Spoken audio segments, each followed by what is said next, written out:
Hello everyone. 20 जून के first shift का exam हो गया है दोस्तों, जिसका जो है मैं आपको बिल्कुल 100% एक्यूरेट आंसर के साथ जो है इस वीडियो में बताऊंगा। तो देख लेते हैं कि किस प्रकार की जो है आज आपके 20 जून के फर्स्ट शिफ्ट के एग्ज़ाम में जो है प्रश्न पूछे गए हैं। उससे पहले एक बात और दोस्तों कि जिन्होंने भी अगर चैनल को सब्सक्राइब नहीं किया है तो रेलवे NTPC एग्ज़ाम से रिलेटेड पर्पल की अपडेट के लिए जो है चैनल को सब्सक्राइब ज़रूर कर दीजिएगा और बगल में ही आपको एक बेल आइकन यानी घंटे का निशान भी दिख रहा होगा, तो आप उसे भी जो है ज़रूर प्रेस कर दीजिएगा। तो चलिए वीडियो को स्टार्ट करते हैं। तो आपका पहला क्वेश्चन यहाँ पर आया था कि in which session the resolution against the vernacular press act was passed, यानी कांग्रेस के किस अधिवेशन में जो है ना वर्नाकुलर प्रेस एक्ट के खिलाफ जो है ये आपका प्रस्ताव जो ये आपका पारित किया गया था। तो देखिए वर्नाकुलर प्रेस एक्ट के खिलाफ जो है प्रस्ताव जो है ना ये कांग्रेस के 1887 के मद्रास अधिवेशन में जो है ना ये आपका पारित किया गया था। तो कांग्रेस का 1887 का मद्रास अधिवेशन आपका करेक्ट आंसर होगा। इसके अलावा बात कर ले कि 1787 के मद्रास अधिवेशन की जो अध्यक्षता ये किसके द्वारा किया गया था, तो ये आपके बदरुद्दीन तैयबजी के द्वारा जो वो किया गया था। और ये जो आपके बदरुद्दीन तैयबजी थे ना ये भारतीय राष्ट्रीय कांग्रेस के जो है पहले मुस्लिम अध्यक्ष भी जो ये बनाए गए थे। तो ये पॉइंट भी आपको ध्यान में रखना है। इसके अलावा बात कर ले वर्नाकुलर प्रेस एक्ट को जो है ये कब और किसके द्वारा पारित किया गया था, तो ये आपका वर्ष 1878 में जो है लीटन के द्वारा जो इसे पारित किया गया था। और वर्ष 1881 में जो है ना रिपन के द्वारा जो है इसे निरस्त जो वो कर दिया गया था। तो ये फैक्ट भी आपको ध्यान में रखना है। नेक्स्ट आपका क्वेश्चन यहाँ पर आता है कि who is the director general of CRPF इन 2025, यानी जनवरी 2025 में जो है केंद्रीय रिजर्व पुलिस बल यानी CRPF के जो महानिदेशक के रूप में जो है ना ये आपका किसे नियुक्त किया गया है। अब आप ही बताइए ये क्वेश्चन आपका रिपीट है या फिर नहीं। इससे प्रीवियस शिफ्टों में भी जो है ये प्रश्न आपसे जो वो पूछा गया था। तो देखिए जनवरी 2025 में CRPF के महानिदेशक के रूप में जो है ना ये ज्ञानेंद्र प्रताप सिंह को जो ये आपका नियुक्त किया गया है। तो ज्ञानेंद्र प्रताप सिंह आपका करेक्ट आंसर होगा। नेक्स्ट आपका क्वेश्चन यहाँ पर आया था कि what was the theme of 26 जनवरी 2025, यानी 26 जनवरी 2025 को भारत का जो 76वां गणतंत्र दिवस मनाया गया है ना इसका जो थीम है यानी विषय जो है ये क्या रहा था। तो देखिए 26 जनवरी 2025 का जो आपका थीम है ना ये आपका स्वर्णिम भारत विरासत और विकास रहा था। तो स्वर्णिम भारत विरासत और विकास आपका करेक्ट आंसर होगा। इसके अलावा बात कर ले 26 जनवरी 2025 के जो है मुख्य अतिथि के तौर पर जो ये कौन आए थे, तो देखिए मुख्य अतिथि के तौर पे जो है ना ये इंडोनेशिया के राष्ट्रपति प्रबोवो सुबियांटो जो ये आपके मुख्य अतिथि के तौर पर जो वो आए थे। इसके अलावा बात कर ले 2024 में जो है 75वें गणतंत्र दिवस समारोह में जो है मुख्य अतिथि कौन थे, तो ये आपके फ्रांस के राष्ट्रपति इमैनुअल मैक्रो थे। तो ये पॉइंट भी आप ध्यान में रखिएगा। इसके अलावा पहले मुख्य अतिथि के तौर पर पूछा जाता है, तो देखिए पहला जो मुख्य अतिथि जो कि आपका 1950 में आपका पहला जो गणतंत्र दिवस मनाया गया था इसमें पहले मुख्य अतिथि के तौर पर जो है ना ये आपके इंडोनेशिया के राष्ट्रपति जो है सुकर्नो जो है ये आपके आए थे। तो ये पॉइंट भी आप ध्यान में रखिएगा। वहीं अगर आपसे पहली महिला मुख्य अतिथि के तौर पर अगर पूछा जाए तो ये आपका वर्ष 1961 में जो है ये आपके यूनाइटेड किंगडम की जो है महारानी एलिजाबेथ द्वितीय जो है ये आपका मुख्य अतिथि के तौर पर जो वो आई थी। इसके अलावा मैं आपको बता दूं कि वर्ष 1952, 1953, 1966 और 2021 और 2022 में जो है विभिन्न कारणों से जो है ना कोई भी आपके विदेश के जो मुख्य अतिथि नहीं आए थे। तो ये सारे फैक्ट जो आपको ध्यान में रखना है। नेक्स्ट आपका क्वेश्चन यहाँ पर आता है कि the second session of the Indian national Congress was preside over by, यानी जो आपका भारतीय राष्ट्रीय कांग्रेस के दूसरे अधिवेशन की जो अध्यक्षता है ना ये किसके द्वारा जो वो किया गया था। हालांकि मैं आपको बता दूं कि क्वेश्चन आपका इतना इजीली नहीं पूछा गया था, थोड़ा स्टेटमेंट आपका ऐड किया गया था। जैसे कि सिविल सेवा का जो विचार है ये दूसरे अधिवेशन में किया गया था और इसकी अध्यक्षता जो ये किसके द्वारा किया गया था। तो क्वेश्चन का तो सारांश आपका यही निकल कर आ रहा है ना कि भारतीय राष्ट्रीय कांग्रेस के दूसरे अधिवेशन की जो अध्यक्षता ये किसके द्वारा किया गया था। तो ये जो आपका 1886 में हुआ था दूसरा अधिवेशन, और ये जो आपका दादा भाई नौरोजी के द्वारा जो वो किया गया था। और दूसरा अधिवेशन जो है ये आपका कलकत्ता में आयोजित किया गया था। तो दादा भाई नौरोजी आपका करेक्ट आंसर होगा। इसके अलावा मैं आपको बता दूं कि दादा भाई नौरोजी को ही जो है ये आपका grand old man of India के नाम से भी जो वो जाना जाता है। और भारतीय राष्ट्रीय कांग्रेस की स्थापना ये जो है कब हुआ था, तो आपका 28 दिसंबर 1885 को हुआ था। और किसके द्वारा किया गया था, तो ये आपके A.O. ह्यूम के द्वारा जो वो किया गया था। और कांग्रेस का जो पहला अधिवेशन है ना, ये आपका बम्बई में हुआ था और इसके अध्यक्ष के रूप में जो है ये आपके बिमेश चंद्र बनर्जी को जो आपका बनाया गया था। इसके अलावा एग्जाम में यहाँ से एक प्रश्न पूछा जाता है कि भारतीय राष्ट्रीय कांग्रेस की स्थापना के समय जो है ना, भारत के गवर्नर जनरल जो है ये कौन थे? तो देखिए, इस समय जो गवर्नर जनरल थे ना भारत के, ये आपके डफरिन थे। तो ये फैक्ट भी आपको ध्यान में रखना है।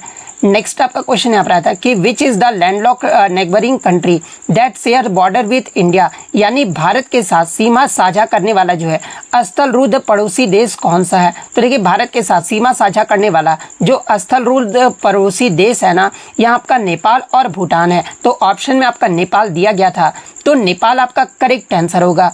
नेक्स्ट आपका क्वेश्चन यहाँ पर आता है कि the article of the Indian constitution that establishes the union public service commission यानी यूपीएससी इज, यानी संघ तथा राज्यों के लिए लोक सेवा आयोग का जो प्रावधान है ना, संविधान के किस अनुच्छेद में किया गया है? तो देखिए, यूपीएससी का जो प्रावधान है ना, ये आपका अनुच्छेद 315 में जो वो किया गया है। तो अनुच्छेद 315 आपका करेक्ट आंसर होगा। हालांकि मैं आपको बता दूं कि यूपीएससी से संबंधित जो अनुच्छेद है ये आपका अनुच्छेद 315 से लेकर जो है 323 तक है, जहां से एग्जाम में प्रश्न बनता है।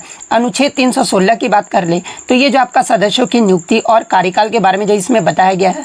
अनुच्छेद 317 में जो है लोक सेवा आयोग के सदस्य का निष्कासन और निलंबन के बारे में जो आपका बताया गया है।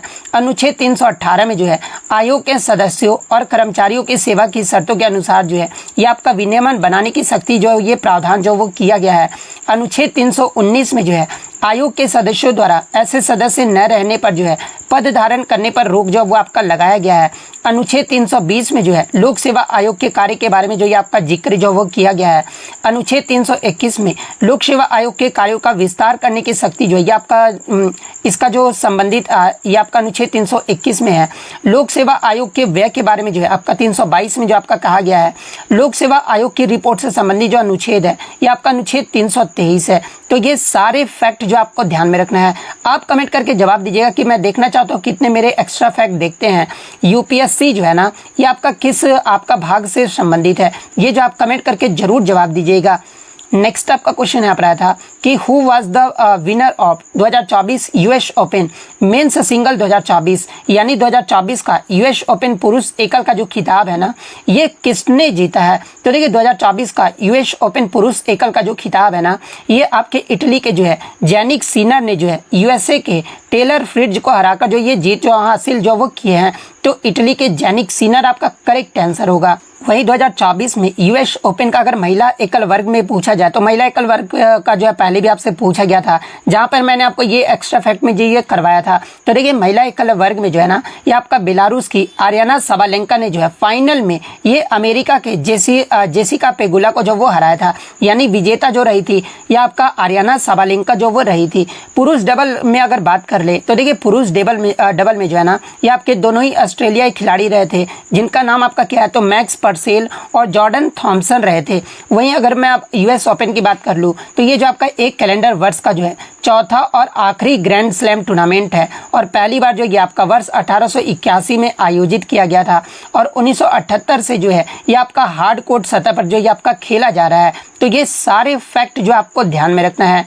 नेक्स्ट आपका क्वेश्चन यहाँ पर था कि which is the state song of Kerala, यानी केरल का जो है राजकीय गीत कौन सा है? तो देखिए, केरल का जो राजकीय गीत है ना, ये आपका भूटा गीत है। हालांकि क्वेश्चन इतना इजीली नहीं पूछा गया था, थोड़ा स्टेटमेंट ये दिया गया था कि अंधविश्वास पर आधारित और दुष्ट भूत और आत्माओं को दूर भेजने के लिए जो है केरल का कौन सा आपका लोकगीत है या फिर आपका राजकीय गीत है? तो ये आपका भुट्टा गीत है। तो भुट्टा गीत आपका करेक्ट आंसर होगा।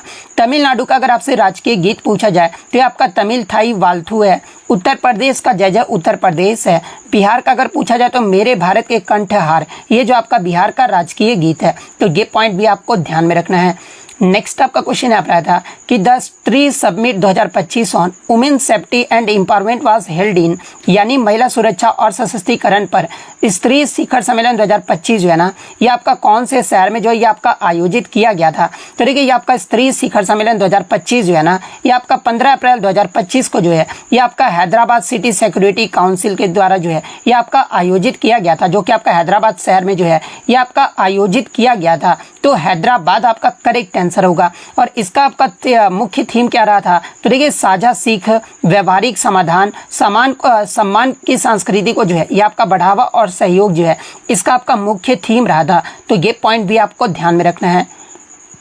नेक्स्ट आपका क्वेश्चन यहाँ पर आता है कि the most powerful ruler of the Satavahana dynasty was, यानी सातवाहन वंश की जो है शक्तिशाली जो शासक है ना, ये कौन था। तो देखिए सातवाहन वंश का जो शक्तिशाली शासक था ना, ये आपका गौतमी पुत्र सातकर्णी था। और इसकी उपलब्धियां जो है उसकी माँ गौतमी बलश्री के नासिक शिलालेख में जो है ये आपका प्रशस्ति में भी जो आपका दर्ज है वो किया गया है। तो गौतमी पुत्र सातकर्णी आपका करेक्ट आंसर होगा। इसके अलावा बात कर ले सातवाहन वंश की जो स्थापना ये किसके द्वारा किया गया था, तो ये आपका राजा सीमू के द्वारा जो है इस वंश की स्थापना जो वो किया गया था। और राजा सीमू ही जो है इस वंश का पहला राजा भी था। तो ये फैक्ट भी आपको ध्यान में रखना है। नेक्स्ट आपका क्वेश्चन यहाँ पर आता है कि who is regarded as the mother of Indian revolution, यानी भारतीय क्रांति की जननी के रूप में जो है ना ये किसे जाना जाता है, जिन्होंने विदेश में जो है भारत का झंडा भी जो वो फहराया था। इस प्रकार से क्वेश्चन आपका स्टेटमेंट टाइप का जो वो पूछा गया था। तो देखिए भारतीय क्रांति की जननी के रूप में जो है ना ये मैडम भिखाजी कामा को जो वो जाना जाता है, क्योंकि उन्होंने विदेश में जो है भारतीय स्वतंत्रता के लिए संघर्ष किया था और भारत की स्वतंत्रता के लिए जो है वो जागरूकता भी जो वो फैलाई थी। तो मैडम भिखाजी कामा आपका करेक्ट आंसर होगा। इसके अलावा मैं आपको बता दूं कि मैडम भिखाजी कामा ने जो है 1907 में जर्मनी के स्टुटगार्ट में जो है अंतर्राष्ट्रीय समाजवादी सम्मेलन में जो है भारतीय ध्वज भी जो वो फहराई थी। और ये ध्वज जो है आपके हरे, नारंगी और लाल रंग का था। और इस पर जो आपका वंदे मातरम भी जो ये आपका लिखा हुआ था। तो ये फैक्ट भी आपको ध्यान में रखना है।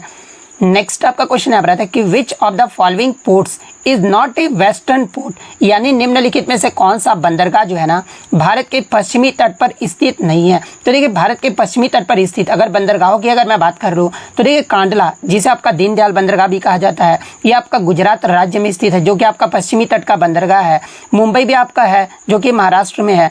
जवाहरलाल नेहरू, जिसे आपका नहावा सेवा भी कहा जाता है, और ये आपका महाराष्ट्र में है। मोरूमुगाओ जो कि आपका गोवा में है। न्यू मैंगलोर जो कि आपका कर्नाटक में है। इसके अलावा कोचीन जो आपका केरल में है। मुंद्रा जो ये आपका गुजरात में है, जो कि आपका महत्वपूर्ण निजी बंदरगाह भी है। तो ये जो आपके पश्चिमी तट के प्रमुख बंदरगाह हैं, तो इनमें से आपका 3 तो ऑप्शन में दिया गया था। चौथा ऑप्शन जो दिया गया था ना वो आपका विशाखापट्टनम जो वो दिया गया था। तो देखिए ये जो आपका विशाखापट्टनम ये आपका आंध्र प्रदेश में है। और ये जो आपका पूर्वी तट का प्रमुख बंदरगाह है ना कि पश्चिमी तट का, इसलिए विशाखापट्टनम आपका करेक्ट आंसर होगा। अगर पूर्वी तट के प्रमुख बंदरगाह की बात कर ले तो ये कोलकाता बंदरगाह जो कि आपका पश्चिम बंगाल में है। हल्दिया बंदरगाह भी पश्चिम बंगाल में है। पारादीप ये आपका उड़ीसा में है। विशाखापट्टनम तो मैंने आपको बता दिया। चेन्नई आपका तमिलनाडु में है। एन्नौर या फिर कामराजार जो बंदरगाह ये आपका तमिलनाडु में है। तुतीकोरिन जो है आपका तमिलनाडु में है। पोर्ट ब्लेयर जो कि आपका अंडमान और निकोबार द्वीप समूह में है। तो ये जो आपके बंदरगाह है ना ये आपके पूर्वी तट के प्रमुख बंदरगाह हैं। तो ये फैक्ट भी आपको ध्यान में रखना है। नेक्स्ट आपका क्वेश्चन यहाँ पर आता है कि झारखंड विधानसभा चुनाव 2024 में जो है झारखंड मुक्ति मोर्चा जेएमएम को जो है आपका कितनी सीट यहाँ पे सीट होगा, ठीक है, सीट मिली थी, ये जो आपसे पूछा गया था। देखिए मैं आपको बता दूं कि ये भी प्रश्न आपका रिपीटेड है बंदरगाह वाला, और ये भी आपका झारखंड विधानसभा चुनाव वाला भी जो है ये प्रश्न भी जो आपका रिपीटेड है। तो देखिए मैं आपको बता दूं झारखंड विधानसभा चुनाव के बारे में, क्योंकि जेएमएम को जो है ना ये आपका 34 सीटें जो ये आपका मिला था। तो 34 सीट आपका करेक्ट आंसर होगा। अब आगे के शिफ्टों वाले आप देख लीजिए, क्योंकि आपके विधानसभा चुनाव से जो है प्रश्न जो वो पूछे जा रहे हैं। तो देखिए झारखंड विधानसभा चुनाव जो है ना ये आपका नवंबर 2024 में जो है ये आपका 3 चरणों में जो ये आपका आयोजित किया गया था, जिसमें कुल 81 सीटों के लिए जो है ये आपका मतदान जो वो किया गया था। और कुल मतदान का जो प्रतिशत है ना ये आपका 67.74% रहा था, जिससे महिलाओं ने जो है पुरुष से अधिक मतदान जो वो किया था। और मुख्य मुकाबला जो है ये आपका एनडीए में आपके कौन कौन थे, तो ये आपके बीजेपी, आजसू थे। और वहीं इंडिया गठबंधन में जो है कौन कौन पार्टी थी, तो ये आपका JMM, Congress, RJD, CPL ML, ये सब के बीच जो है आपका मुख्य मुकाबला जो वो देखने को मिला था। और चुनाव परिणाम में जो है इंडिया गठबंधन को जो है ना ये आपका स्पष्ट बहुमत जो वो मिला था, जहां पर जेएमएम को आपका 34, कांग्रेस को जो आपका 16 सीटों पर विजय प्राप्त हुआ था, आरजेडी को आपका 4, सीपीआई-एमएल को जो है आपका 2 सीटें मिली थी। यानी कुल मिलाकर जो है ना गठबंधन, इंडिया गठबंधन की सरकार जो है 56 सीटें जो है आपका इनके पास जो वो मिला था। और बीजेपी को जो है आपका 21, आजसू को जो आपका 1, जेडीयू को आपका 1, इसके अलावा एलजेपी आरबी को जो है 1 सीट जो वो मिला था। यानी एनडीए को जो है ना कुल आपका 24 सीटें तक ही जो ये आपका सीमित रहा था। और इसी प्रकार आपका झारखंड के मुख्यमंत्री जो है हेमंत सोरेन के नेतृत्व में जो है जेएमएम जो है ना ये सबसे बड़ी पार्टी बनकर उभरी है और उनकी सरकार की वापसी भी जो वो देखने को मिला है। इसके अलावा हेमंत सोरेन की पत्नी कल्पना सोरेन जो है ना गांडेय सीट पर जो है बड़ी जीत भी जो वो दर्ज की थी। और झारखंड राज्य की 28 सीटें जो है ना ये आपके अनुसूचित जनजाति के लिए भी जो है ये आपका आरक्षित था। तो ये सारे फैक्ट जो आपको ध्यान में रखना है। इसके अलावा झारखंड के मुख्यमंत्री हेमंत सोरेन 2024 का जो विधानसभा चुनाव है ना ये किस विधानसभा क्षेत्र से लड़े थे, तो ये जो आपके बरहेट से जो वो लड़े थे और बरहेट से ही जो है ये आपके सीट से उन्होंने जो है जीत दर्ज भी जो वो प्रदान किए थे। तो ये सारे फैक्ट जो आप ध्यान में रखिएगा। नेक्स्ट आपका क्वेश्चन आ रहा था कि कंप्यूटर में किसी फाइल को जो है ना रीनेम यानी नाम बदलने का जो है सबसे आसान तरीका कौन सा हो सकता है। तो देखिए कंप्यूटर में किसी भी फाइल को रीनेम या फिर नाम बदलने का सबसे जो आसान तरीका है ना उस फाइल पर माउस को आप क्लिक करना होगा, फिर आपको कीबोर्ड से जो है F2 बटन दबाना होगा। अब नया नाम टाइप करके भी जो है इंटर दबाएं तो आपका जो नाम बदलने का जो है ना ये सबसे आसान तरीका है। या फिर दूसरा तरीका जो होगा ना फाइल पर राइट क्लिक करें, फिर रीनेम विकल्प को चुनें और फिर नया नाम लिखें और इंटर को दबाना होगा। तो इन दोनों में से आपका जो भी ऑप्शन में दिया गया था, शायद आपका यही ऑप्शन में दिया गया था, तो ये वाला ऑप्शन आपका करेक्ट आंसर होगा। नेक्स्ट आपका क्वेश्चन यहाँ पर आया था कि कुचिपुड़ी शास्त्रीय नृत्य एक गांव के नाम पर रखा गया है, उसे गांव का नाम जो वो पूछा गया था कि क्या है। तो देखिए कुचिपुड़ी शास्त्रीय नृत्य का जो नाम है ना ये आंध्र प्रदेश के एक गांव कुचिपुड़ी के नाम पर जो ये आपका रखा गया है। और यह जो गांव है ना ये आपका कृष्णा जिले में स्थित है और यहीं से इस नृत्य शैली की उत्पत्ति मानी जाती है। और कुचिपुड़ी गांव में ही जो है इस नृत्य का पारंपरिक रूप से जो है अभ्यास और प्रदर्शन भी जो ये आपका होता आ रहा है। तो कुचिपुड़ी जो ये कहाँ का शास्त्रीय नृत्य है, तो आपका आंध्र प्रदेश का शास्त्रीय नृत्य है। तो आंध्र प्रदेश आपका करेक्ट आंसर होगा। या फिर जिला पूछा गया होगा या फिर कुचिपुड़ी गाँव का नाम पूछा गया होगा, तो जिला में आपका कृष्णा जिला जो वो करेक्ट आंसर होगा। नेक्स्ट आपका क्वेश्चन यहाँ पर आया था कि इसरो द्वारा हाल ही में परीक्षण किया गया जो क्रायोजेनिक इंजन है ना इसे जो आपका किस लॉन्च व्हीकल के जो है क्रायोजेनिक ऊपरी चरण में जो है ये आपका प्रयोग किया जाएगा। तो देखिए इसरो के द्वारा हाल ही में जो आपका परीक्षण किया गया है क्रायोजेनिक इंजन का, ये जो आपका कौन से लॉन्च व्हीकल के द्वारा, तो ये आपका LBM-3 लॉन्च व्हीकल के जो है ना क्रायोजेनिक ऊपरी चरण में प्रयोग जो वो किया जाएगा। तो LBM-3 लॉन्च व्हीकल आपका करेक्ट आंसर होगा। नेक्स्ट आपका क्वेश्चन यहाँ पर आता है कि त्रिस्तरीय पंचायत व्यवस्था जो है ना ये क्यों लागू किया गया है। तो ये त्रिस्तरीय पंचायत व्यवस्था इसलिए लागू किया गया है ताकि ग्रामीण क्षेत्रों में जो है ना लोकतांत्रिक विकेंद्रीकरण का बढ़ावा मिले, स्थानीय स्तर पर जनता की भागीदारी बढ़े और ग्रामीण प्रशासन तथा विकास को अधिक प्रभावी, उत्तरदायी और पारदर्शी भी जो ये आपका बनाया जा सके। और इसकी 3 मुख्य इकाइयाँ होती है और वो 3 मुख्य इकाइयाँ कौन कौन सी है। तो देखिए ग्राम स्तर पर जो आपका ग्राम पंचायत होता है, ब्लॉक या फिर मध्यवर्ती स्तर पर जो है आपके पंचायत समिति होते हैं और जिला स्तर पर जो है ना ये आपके जिला परिषद होते हैं। इसके अलावा मैं आपको बता दूं कि बलवंत राय मेहता समिति ने आपका जो है ये आपका किससे संबंधित है, तो ये आपके जो है त्रिस्तरीय पंचायत व्यवस्था से आपके संबंधित है। और इन्होंने इसी समिति ने पाया था कि योजनाओं की जो है असफलता का मुख्य कारण जो है जनता की भागीदारी की कमी थी, इसलिए त्रिस्तरीय व्यवस्था का सुझाव जो है ये आपका बलवंत राय मेहता समिति के द्वारा जो वो आपका दिया गया था। तो ये इसमें से आपका जो भी ऑप्शन में दिया गया होगा वो आपका यहाँ पे करेक्ट आंसर होगा। नेक्स्ट आपका क्वेश्चन यहाँ पर आया था कि angle of incidence ray and convergent ray where all the 3 of the mirror, यानी आपतत कोण, आपतित किरण और परावर्तित किरण जो है ये तीनों जो है ना ये दर्पण में कहाँ पर होते हैं। तो देखिए ये जो आपके तीनों है ना ये आपके दर्पण में जो है एक ही तल यानी एक ही प्लेन में होते हैं। और ये जो आपका तल दर्पण की सतह के जो है लंबरूप यानी नॉर्मल होता है, जहाँ पर आपतित किरण जो है ये आपका दर्पण से जो वो टकराता है। तो एक ही तल यानी प्लेन आपका यहाँ पे करेक्ट आंसर होगा। नेक्स्ट आपका क्वेश्चन यहाँ पर आया था कि गोविंद बल्लभ पंत ये जो आपका जिनका 2024 में आई थिंक निधन हो गया है, ये जो आपके किस राज्य के मुख्यमंत्री थे। तो देखिए गोविंद बल्लभ पंत जो है ना ये उत्तर प्रदेश राज्य के जो है पहले मुख्यमंत्री थे और इनका जो कार्यकाल है ये आपका 1946 से लेकर जो है 1954 तक जो है इनका कार्यकाल जो वो रहा था। तो उत्तर प्रदेश आपका करेक्ट आंसर होगा। नेक्स्ट आपका क्वेश्चन यहाँ पर आया था कि 2011 की जनगणना के अनुसार शहरी जनसंख्या यानी अर्बन पॉपुलेशन जो है ना ये सबसे ज़्यादा किस शहर की है। तो देखिए 2011 की जनगणना के अनुसार जो शहरी जनसंख्या है सबसे ज़्यादा ये आपका जो है मुंबई शहर की है, तो मुंबई आपका करेक्ट आंसर होगा। इसके बाद दूसरे स्थान पे आपका दिल्ली का आता है, तीसरे स्थान पे आपका कोलकाता और चौथे स्थान पे जो आपका चेन्नई आता है। तो ये पॉइंट भी आप ध्यान में रखिएगा। नेक्स्ट आपका क्वेश्चन यहाँ पर आया था कि which tissue is present in xylem and phloem, यानी जाइलम और फ्लोएम में जो है ना ये आपका कौन सा ऊतक जो वो पाया जाता है। तो ये जो आपका वैस्कुलर टिश्यू यानी संवहन ऊतक जो ये आपका पाया जाता है, तो वैस्कुलर टिश्यू आपका करेक्ट आंसर होगा। नेक्स्ट आपका क्वेश्चन यहाँ पर आया था कि what did Ashoka say to the one who preached Buddhism, यानी अशोक ने जो है बौद्ध धर्म प्रचार करने वाले को जो है ये क्या कहा था। तो ये अशोक ने बौद्ध धर्म प्रचार करने वाले को जो है ना ये धम्म महामात जो वो कहा था, तो धम्म महामात आपका करेक्ट आंसर होगा।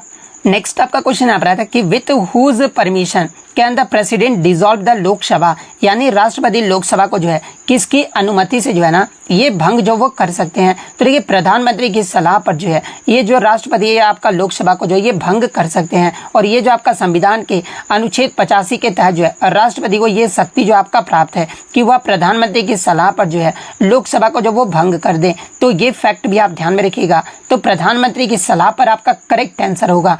इसके अलावा आपको बता दूं कि प्रधानमंत्री मंत्रिपरिषद के प्रमुख होते हैं और किस अनुच्छेद के तहत, तो ये आपका अनुच्छेद 74 के क्लोज 1 के तहत होते हैं।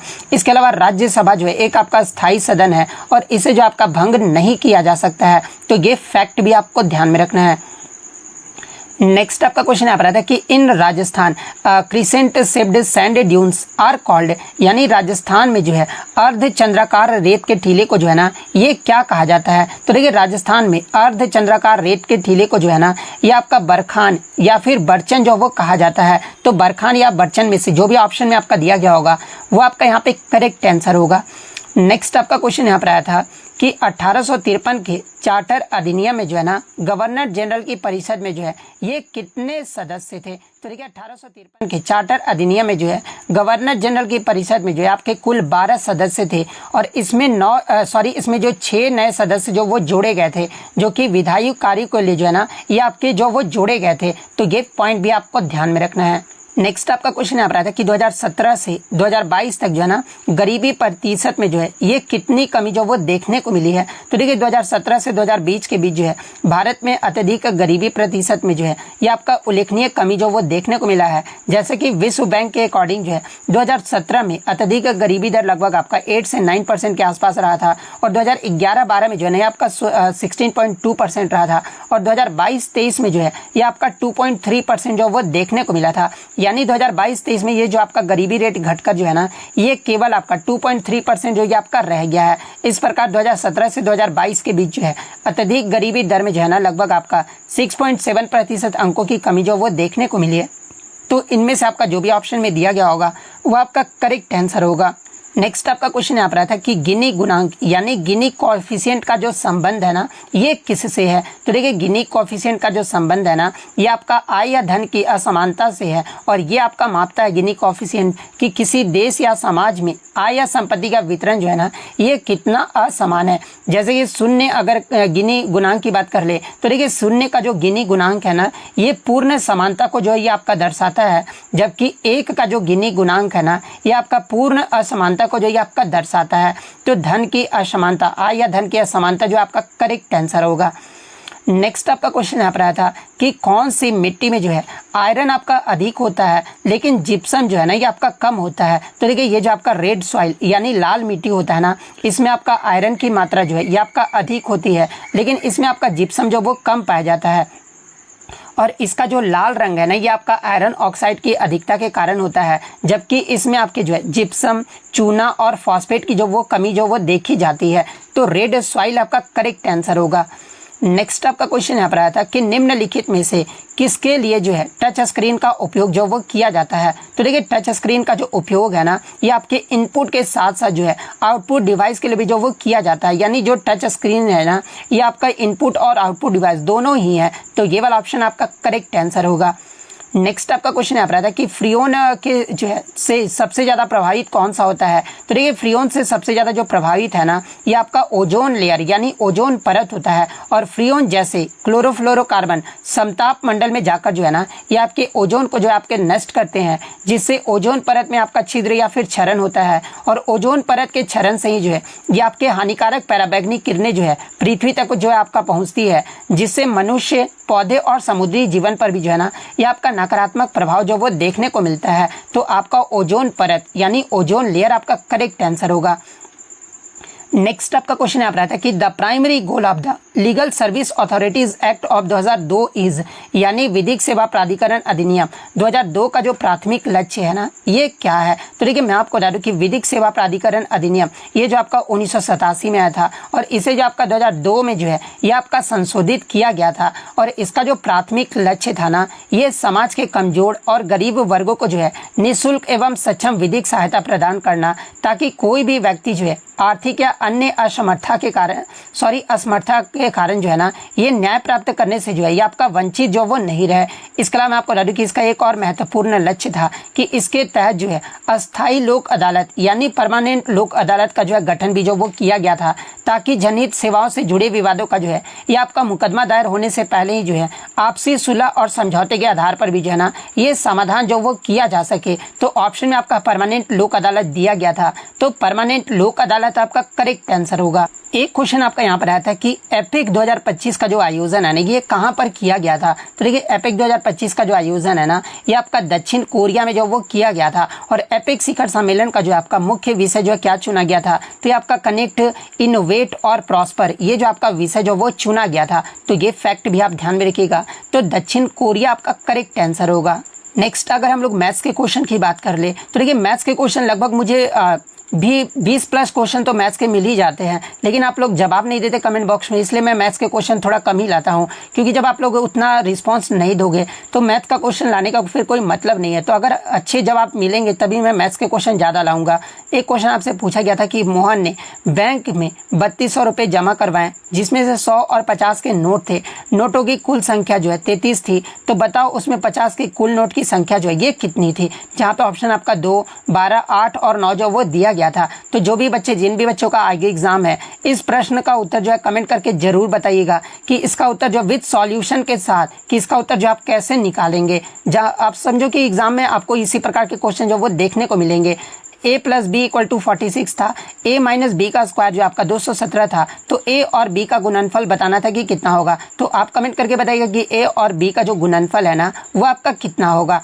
नेक्स्ट अगर मैथ्स के क्वेश्चन की बात कर ले तो मैथ्स से आपका जो 32 ये तो मैंने आपको बता दिया, नहीं क्वेश्चन था कि 3200 रुपीज़ के 50 और 100 के टोटल नोट 33 हैं, तो 50 के जो ये आपके कितने जो वो नोट होंगे। तो ये क्वेश्चन भी जो आप कमेंट करके बताइएगा।